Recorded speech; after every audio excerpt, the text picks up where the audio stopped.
안녕하세요. 닥터 유태우입니다. 오늘의 주제는 내 속맘 알기입니다. 사람이 깨어있을 때, 즉 의식이 있을 때 하는 것이 세 가지가 있습니다. 첫 번째가 생각, 두 번째가 느낌, 세 번째가 행동, 그리고 몸의 반응입니다.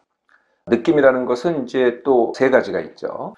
감정, 욕구, 그리고 증상입니다. 감정이라고 하면은 화난다, 우울하다, 불안하다, 반대로 신난다, 행복하다. 이게 이제 감정이 되는 거고요. 욕구라는 것은 먹고 싶다, 갖고 싶다, 인정받고 싶다. 이걸 이제 욕구라고 합니다. 증상은 머리가 아프다, 소화가 안 된다, 소변이 자주 마렵다. 네, 이것도 다 느낌이죠. 네, 이것을 다 합쳐서 느낌이라고 합니다. 이 생각, 느낌, 행동과 반응은 각각 몸의 다른 부분에서 하죠. 생각과 느낌은요, 금방 짐작이 되시죠? 뇌에서 합니다. 네, 생각을 하는 부분은 우리가 생각하는 뇌라고 하는데요. 대뇌 피질. 네, 이건 제 강의에서 여러 번 나오죠. 네, 대뇌 피질에서 하고요. 느낌은 느끼는 뇌가 주로 담당을 합니다. 느끼는 뇌는 해부학적으로 시상 또는 변형계 등등입니다. 그래서 뇌의 심부에 있죠. 한 요 정도 부위에 있습니다. 행동과 반응, 이건 당연히 몸이 하는 작용이 되겠죠. 몸이 하는 기능이 됩니다. 생각과 느낌, 그리고 행동과 반응은요, 이렇게 현재, 과거, 미래로 나눠보면은 생각만이 과거, 현재, 미래를 할 수 있습니다. 반면에 느낌, 반응, 그리고 행동은요, 현재밖에 못합니다. 한 예를 들어볼까요? 내가 무엇을 먹고 싶습니다. 지금 먹고 싶어요. 그럼 현재죠. 그런데 내가 어저께 무엇이 먹고 싶었어요. 이것은 느낌일까요? 생각일까요? 네, 이건 기억이라는 생각입니다. 내가 내일 무엇이 먹고 싶을 것 같아. 이것은 느낌일까요? 생각일까요? 네, 예측 또는 기대라는 생각입니다. 네, 생각만이 과거도 하고 미래도 하고요. 그리고 느낌, 행동은요. 네, 그리고 반응은 현재밖에 못합니다. 태어났을 때요, 생각이 없습니다. 그래서 과거가 없고요, 미래도 없죠. 네, 생각, 기억도 못하고 예측도 못하니까요. 현재만 합니다. 네, 느낌하고 행동만 있죠. 먹고, 자고, 싸고, 울고, 네, 바둥거리고, 네, 느낌하고 행동만 있습니다. 동물도 잘 관찰해 보세요. 네, 생각이 없습니다. 과거가 없고요, 미래가 없고 오로지 느낌하고 행동만 있는 것이죠. 자, 여기까지는 내가 다 압니다. 내가 인지를 하죠. 이 세 가지는요. 네, 물론 잠을 잘 때, 즉 의식이 없을 때는 그 인지는 없어지겠죠. 네, 의식이 있을 때는 이 세 가지를 다 내가 압니다. 그런데요, 내가 모르는 내가 있다는 거죠. 네, 그것을 이제 내 속마음이라고 하는데요.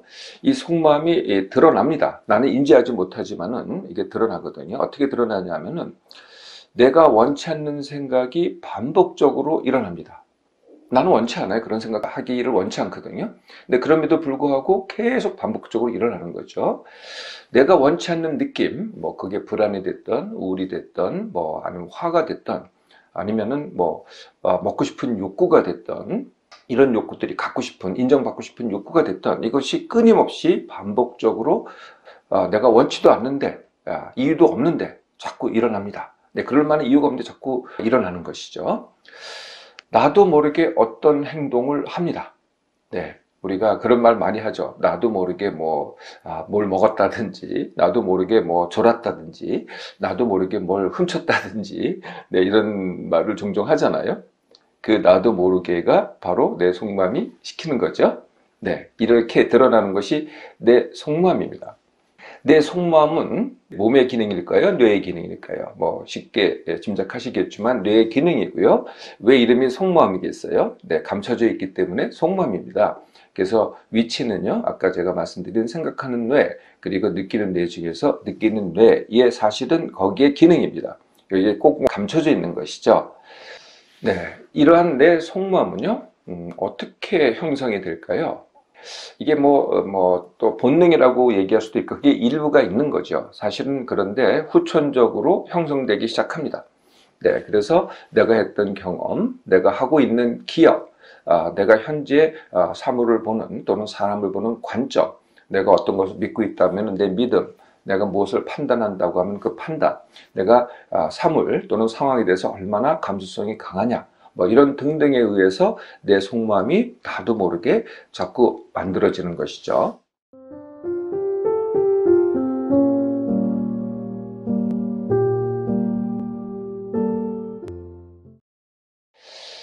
내 속마음이 작동을 한다. 그러면은 내 속마음이 두목이 됩니다. 그러면 내가 알고 있었던 내 생각, 내 느낌, 내 반응, 그리고 내 행동은 뭐가 되겠어요? 네, 하수인이 됩니다. 놀랍죠? 네, 내 속마음이 두목이라는 겁니다. 특히 내 생각은요, 내 속마음이 원하는 것을 합리화하는데 이용이 됩니다. 네, 말로는 뭐 굉장히 논리적이고 하는데요. 알고 보면은 그게 자기의 속마음이 원하는 것 갖다가 합리화한다는 것이죠. 자, 내 속마음은 내가 인지하지 못하지만은 드러나기 때문에 알 수가 있습니다. 아까 제가 내 반복적으로 일어나는 생각, 또 이유 없이 일어나는 느낌, 또 나도 모르게 하는 행동, 이런 것들이 뭐 한 번이 아니고 반복적으로 일어납니다. 그러면 그걸 관찰할 수가 있죠. 이러네, 내가 이러네. 자꾸 나도 모르게가 아니고 내가 이러네 하면은 이제 내가 관찰하는 것이 되고요. 이게 왜 그렇지? 라고 하면은 이게 내 속마음이구나. 내가 나를 관찰하고 이걸 성찰함으로써 내 속마음을 알게 됩니다. 내 속마음은요, 본능이라만 얘기한다면 영구적인 것이 되겠죠. 근데 그렇지 않습니다. 형성 자체도 여러 가지 요소에 의해서 형성된다 그랬잖아요. 그래서 마찬가지로 이것은 내 속마음도 변화를 합니다. 그래서 현재 내가 하고 있는 생각, 내가 느끼는 느낌, 그리고 내가 하는 행동과 상호작용을 합니다. 이렇게 변화를 하는 것이거든요. 자, 내 속마음이 내가 잘 인지하지는 못하지만은 나한테 이롭고 남한테 이롭습니다. 그렇게 작동이 되면은 뭐 아무 문제가 없겠죠. 그런데 왕왕 내 속마음이 잘 살펴보면은 나한테 해롭습니다. 내 몸마음에 해롭고 결국은 그걸 통해서 남을 해롭게 합니다.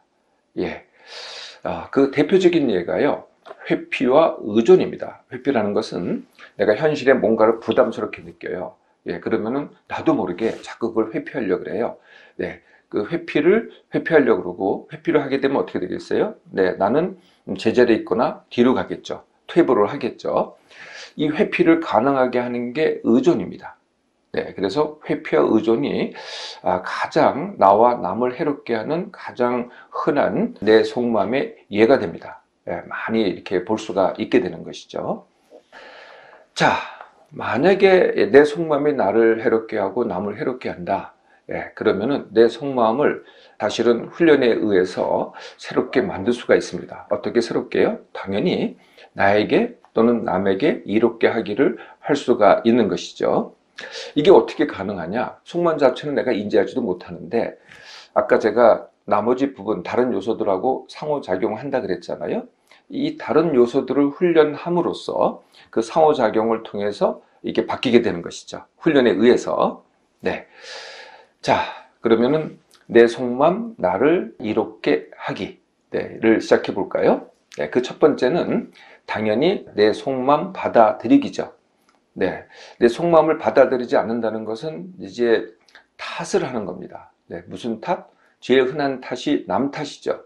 남 때문에 내가 이렇게 됐다라고 하는 게 이제 첫 번째, 내 속마음을 안 받아들이는 거죠. 두 번째, 상황 탓입니다. 내 상황 때문에 그렇다. 사실은 상황 탓이 아니고요. 내 속마음이 원하는 대로, 지휘하는 대로 내 생각, 느낌, 행동이 작동해서 그렇거든요. 또 흔한 게 이런 게 있습니다. 병 탓, 병 때문에 그렇다라고 하는 것이죠. 병의 증상의 대부분은요, 제가 다른 강의에서 말씀드렸지만은 증상의 대부분은 사실은 내 속마음이 주의자가 돼서 내가 느낌, 즉 반응을 일으키게 합니다. 증상의 대부분은 반응 증상이라는 것이죠. 또 있습니다. 받아들이지 않는 또 이유가 뭐냐면은 내 과거 때문에 그렇다. 내 과거 때문에 그렇다고 하면은 내 속마음을 받아들이지 않는 거죠. 뭐 어떤 이유든 간에 과거도 내 속마음을 만드는 하나의 요소가 됩니다. 네, 그래서 그걸 다 통해서 오늘의 내 속마음이 그렇다라고 받아들이는 것이 받아들이기가 되는 것이죠. 그건 이제 나머지가 훈련이 됩니다. 네, 훈련은 그 훈련의 대상은요, 생각하고 행동입니다. 느낌도 대상이 되지만 느낌은 직접적인 대상이 되지 않습니다. 근데 생각은 바로 다르게 할 수 있거든요. 새로 할 수 있습니다. 행동도 바로 새로 할 수 있죠. 반면에 느낌은요, 오늘 바꿀 수가 없습니다. 네, 이것은 생각 훈련과 행동 훈련을 함으로써 차근차근 바뀌게 됩니다. 네, 차근차근. 그래서 이렇게 생각, 행동을 바꾸고요. 그 다음에 느낌이 이제 바뀌어지잖아요. 네, 그러면은 속마음도 이어서 바뀌게 됩니다. 나한테 이렇게. 자, 생각 훈련은 뭘까요? 네, 생각 훈련은 그럼에도 내 속마음이 그럼에도 내가 원하는 것 하기입니다. 내가 원하는 건 내가 이제 나한테 질문해야 되겠죠. 내가 뭘 원하는지. 내가 탓을 하는 게 아니고요. 내가 원하는 게 뭔지를 내가 스스로한테 물어보고 내가 답을 하는 겁니다. 그러면 그 원하는 것을 그렇게 하겠다. 그럼에도 하겠다. 네, 그럼에도입니다. 내가 이 모든 느낌이 있고 증상이 있고 내 속마음이 그렇다고 하더라도 그럼에도 내가 원하는 걸 하겠다. 이거는 이제 생각이죠. 네, 그래서 요것은 생각 훈련이 됩니다. 요거는 방향이 되고요. 방향은 이제 바꾸지 않는 겁니다. 방향을 바꾸면 뭐 하나만 하죠. 왔다 갔다 하면은 뒤로 갔다 앞으로 갔다 그러면은 전혀 제자리 아니겠어요?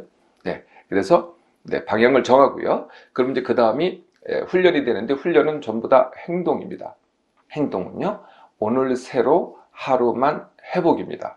네, 어떤 지침을 가지고 이걸 갖다가 지킨다. 네, 어떤 방법을 가지고 그걸 지킨다. 네, 제대로 한다. 잘한다. 이게 아닙니다. 그 방향을 가지고 그 방향에 맞춰서 한 가지씩 또는 뭐 적은 부분이라도 해본다. 근데 그것도 내일도 하고 모레도 하고 글피도 하고 이렇게 하는 게 아니고요. 오늘 해본답니다. 그러니까 한번 해보잖아요. 예, 그러면은 이제 그 다음날이 되는 거죠. 그 다음날이 되면 한계 있기 때문에 또 거기서 또 출발을 합니다. 다시 또 해보기가 되는 거죠. 이렇게 쌓아가는데요. 이걸 뭐라 그러냐면은 오늘 훈련, 어제 참고라고 합니다. 네, 그래서 과거도 없고 미래도 없고요. 하루만 해보고 하루살이 같이 합니다. 네, 그래서 하루살이 같이 하는데 어제가 참고고 오늘이 훈련이니까 오늘을 기준으로 해서 오늘 내가 컨디션이 좋습니다. 예, 그러면 어제보다 조금만 더 하는 겁니다. 네, 이걸 밀기라고 합니다. 컨디션이 어제랑 비슷합니다. 힘이 어제랑 비슷합니다. 예, 그러면 어제만큼 합니다. 네, 그것을 그대로 간다 그러고요. 컨디션이 어제보다 못해요. 그러면 어제보다 조금만 덜 합니다. 요거를 당기기라고 합니다. 그래서 훈련은 밀당으로 하는 것이죠. 네, 그래서 생각 훈련, 행동 훈련, 네, 이렇게 이제 쌓아갑니다. 네, 그러면은 네, 어떻게 진행이 될까요? 네, 이것은 그림을 통해서 함께 보도록 하겠습니다.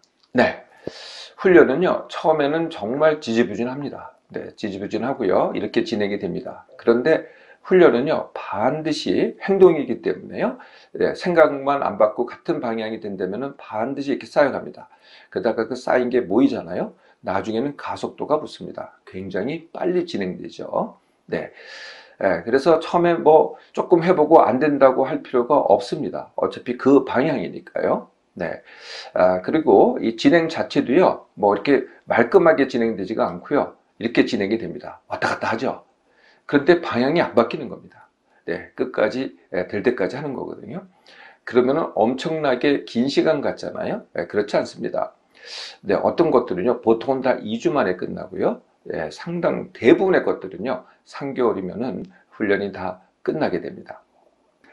그동안 나도 모르게 원치 않는데도 내 몸맘이 나를 또는 남을 해롭게 했나요? 내 속맘 알기와 받아들이기를 해보세요. 원하는 나를 만드는 선순환이 시작됩니다.